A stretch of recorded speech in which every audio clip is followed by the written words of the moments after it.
അമ്പിളിമാമൻ കുമ്പകുലുക്കിയിട്ട് 50 കുട്ടി കരണം കുത്തിയിട്ട് എന്റെ കുളത്തിൽ വീണു. വീണിട്ടുടനെ താണിട്ടുടനെ പൊങ്ങി. നെറുകയിൽ കൂടം കൊണ്ടടിച്ചതുപോലെ ഹൃദയസ്പർശിയായ പാട്ട്. ഡൽഹിയിലേക്ക് വാട്ടുകപ്പയുമായി പോയ ഈ പയ്യനെ വർഷങ്ങളായി കാണാനില്ല. പുലി പിടിക്കാൻ സാധ്യതയില്ല. കാരണം പുലിക്കും തന്റെ ഇരയെക്കുറിച്ച് ചില സങ്കല്പങ്ങളൊക്കെ ഉണ്ടാകുമല്ലോ. അങ്ങ് പൊക്രാൻ ഭാഗത്ത് സാമ്യമുള്ള ആളെ കണ്ടതായി റിപ്പോർട്ട് ചെയ്യുന്നുണ്ട്.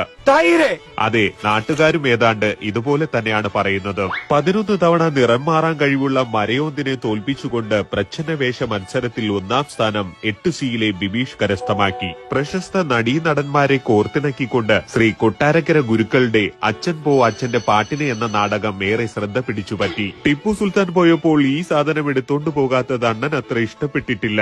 പരശുരാമൻ എറിഞ്ഞതുപോലെ സെക്കൻഡ് ഹാൻഡ് ഒരെണ്ണം OLXൽ നിന്ന് അണ്ണനും ഒപ്പിച്ചു. പേര് മാറുന്നതോടെ വന്യജീവികളെല്ലാം വന്ദേ ഭാരതിൽ കയറി ഹരിദ്വാറിലേക്ക് പോകും. തൊഴിൽ രഹിതർക്ക് കുറഞ്ഞത് 2 ജോലി വീതം ലഭിക്കുമത്രേ. ഗ്യാസിന്റെ ക്ഷാമം പരിഹരിക്കാൻ ചക്കക്കുരുവും ഉരുളക്കിഴങ്ങും പെട്രോൾ പമ്പ് വഴി ലഭ്യമാക്കും. അങ്ങനെ എങ്ങും ഉള്ളി തഴച്ചു വളർന്ന കേരളം, അതാണ് അണ്ണൻ കണ്ട സ്വപ്നം.